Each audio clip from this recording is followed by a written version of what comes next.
नमस्कार, मैं सुरेश शर्मा नांगललाडी और इस समय मैं हूँ साखून दूदू के पास में, जो नया जिला बन चुका है उसके पास में साखून गांव है। उस साखून के पास में एक छोटा सा गांव है नया गांव। नया गांव में ये हमारे विद्यार्थी हैं शंकरलाल झाझड़ा। शंकरलाल हमारे पास में 11वीं और 12वीं कक्षा में अध्ययन करके आए और आज ये डॉक्टर बन चुके हैं और डॉक्टर बनकर के प्रतापगढ़ में ये एमओ है, मेडिकल ऑफिसर है। 10वीं क्लास में महज 75% जिस बच्चे की थी उसने डॉक्टर बनने का सपना देखा और सपना देखा ही नहीं, उसे पूरा भी किया। तो आज हम शंकर से मिले हैं, ये छुट्टी पे आया हुआ है, तो बात करते हैं कि कैसे 75% से और एक सामान्य छोटे से गांव से और एक सामान्य किसान परिवार से जिसके पास में मूलभूत सुविधाएं भी नहीं थी और इतनी लंबी जर्नी इन्होंने पूरी की।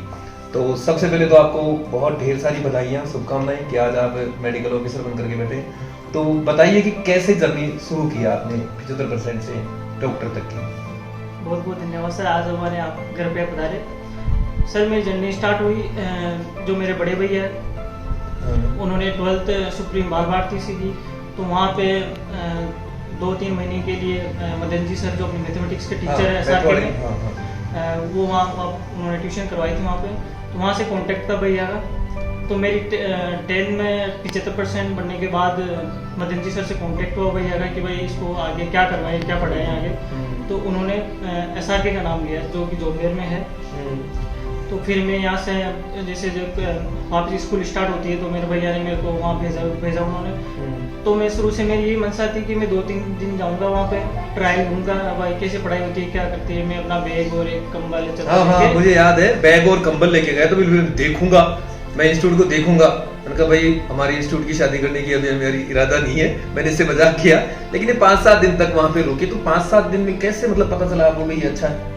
फिर मैं वहाँ 5-7 दिन रुका वहाँ पे, तो जो पढ़ाने का जो तरीका लगा उनका, हर एक बच्चे को समझाने का शांति से कि भाई जो समझ में नहीं आ रहा वो वापस पूछने का। फिर जैसे क्लास हो गई तो उसके बाद में क्लास खत्म होने के बाद में वो ही टीचर उसके डाउट क्लियर करने का, बाहर जाके टेबल लगा के 3-4 जनों को बैठा के, ऐसे नहीं कि टीचर डांट रहे हैं, कर रहे हैं, समझ में नहीं आ रहा तो समझा रहा है उसका हर सब्जेक्ट वाला, जैसे फिजिक्स हो गई, बायोलॉजी हो गई, केमिस्ट्री हो गई, हर टीचर ये उनका यही प्रोसेस था। और बाद में जैसे कि हम हॉस्टल में आ गए, बाद में वहाँ पे भी कभी कभार सर आते थे वहाँ पे भी समझाते थे जो समझ में नहीं आ रहा टॉपिक से। तो जैसे आपके साथ में 90% से ऊपर के बच्चे भी रहते थे और टॉपर जिसे परसेंटेज के हिसाब से टॉपर आपकी सिर्फ 75% थी, तो कभी ऐसे डिमोशन नहीं हुआ कि यार ये इतने लोग टॉपर बच्चे हैं, अपन 75 वाले हैं, कैसे नीट क्लियर कर पाएंगे? नहीं, डिमोशन तो नहीं था सर, लेकिन ये था कि मेरे में आत्मविश्वास था कि मैं कर लूंगा। बस मेरी मेहनत अगर कंटिन्यू रखूंगा, मैं लगातार जारी रखूंगा तो एक दिन में इनको भी पछाड़ सकता हूँ। एक छोटे से गांव के किसान परिवार के बच्चे से ये मोटिवेशन आया कहाँ से, ये आत्मविश्वास आया कहाँ से कि हाँ मैं डॉक्टर बन जाऊंगा और मैं बन ही जाऊंगा एक दिन? सर मोटिवेशन जो था वो मेरी पिछली जिंदगी में जो मेरे माता पिता जी शुरू से उन्होंने मेहनत की थी, यहाँ तक पहुँचाया था, उस पीछे वाली जो हमारी जो लाइफ थी उससे मोटिवेशन मिला मेरे को। क्योंकि हमारे जो गांव है वहाँ पे इतना पानी वानी नहीं है, तो हमारे पिताजी गांव से निकल के इधर पुष्कर की साइड में उन्होंने जो अपने जमीन लेते हैं किराए पे या ठेके पे, वहाँ पे उन्होंने साझेदारी जो सीर लेके वहाँ से स्टार्ट किया उन्होंने। हम 6-7 साल तक उधर ही रहे, एक साल स्कूटी पे, दूसरे कुएं पे, चौथे कुएं पे, ऐसे मैंने कम से कम 7वीं क्लास तक 7 स्कूलें चेंज किए मैंने। वो जो कुएं चेंज करते थे उस हिसाब से मतलब इनके पिताजी रामकृष्ण जी जो वास्तव में धन्यवाद के पात्र हैं। और जैसे कहते हैं ना कि पढ़ा लिखा कम होना अलग बात होती है और समझदार होना अलग बात होती है। तो ये एक समझदार व्यक्ति जिन्होंने दूसरे के खेतों पर साझेदारी में फसल बोना, इसका मतलब ये होता है कि जैसे 4 बोरी होती है पैदावार होती है, उसमें 1 बोरी इनकी रहती है और 3 बोरी जो है वो मालिक की होती है। इन परिस्थितियों में रहते हुए उन्होंने अपने बच्चों को पढ़ाया और ऐसा सेटअप दिया। और वही शंकर के लिए जो हमारा विद्यार्थी है डॉक्टर शंकर अभी हमारे साथ बैठा हुआ है, इसका ये मोटिवेशन था कि जब मेरे मम्मी पापा हर साल एक नया कुआं चुनते हैं, साझेदारी के लिए अलग से जमीन होती है, तो जब इतनी मेहनत से वो खेती करके हमें पढ़ा लिखा रहे हैं तो कहीं रुकने का नाम नहीं है, कहीं थकने का नाम नहीं है। मैं थक नहीं सकता, मैं हार नहीं सकता, इस सपने को मैं पूरा करूंगा। तो धन्यवाद है इनके मम्मी पापा को। और अब कैसा फील कर रहे हैं और क्या चल रहा है जैसे लाइफ में?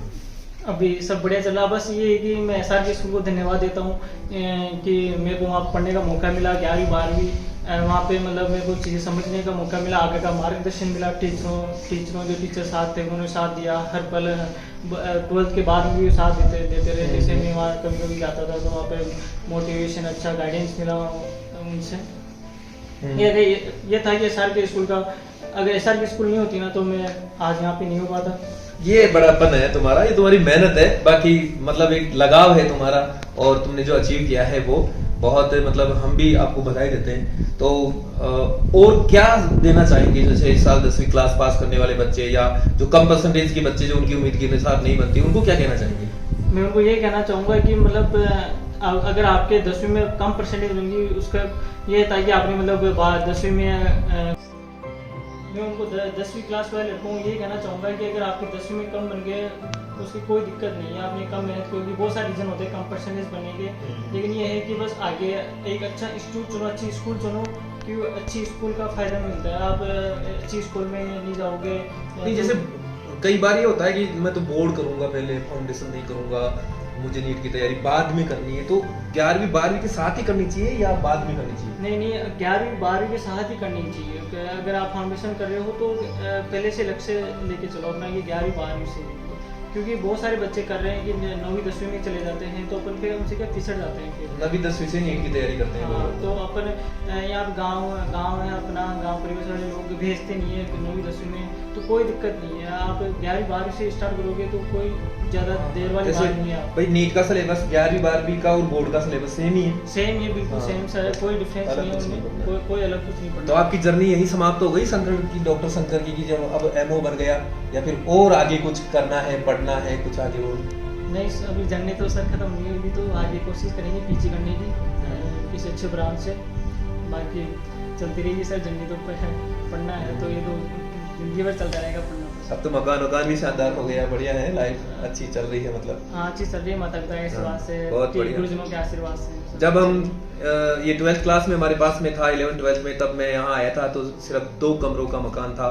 आज दोनों भाई, बड़े भाई पुलिस में हैं, और रामाकृष्ण जी जो इनके पिताजी हैं, उनके दोनों बच्चे सरकारी सेवा में हैं, ये MO है, और आज एक अच्छा मकान भी बन चुका है। और हम ईश्वर से प्रार्थना करते हैं कि इसी तरह से आगे ये बढ़ते रहें, और भी आगे बहुत अच्छे डॉक्टर बने, नामी डॉक्टर बने। हमारी शुभकामनाओं के साथ मैं सुरेश शर्मा, नमस्कार।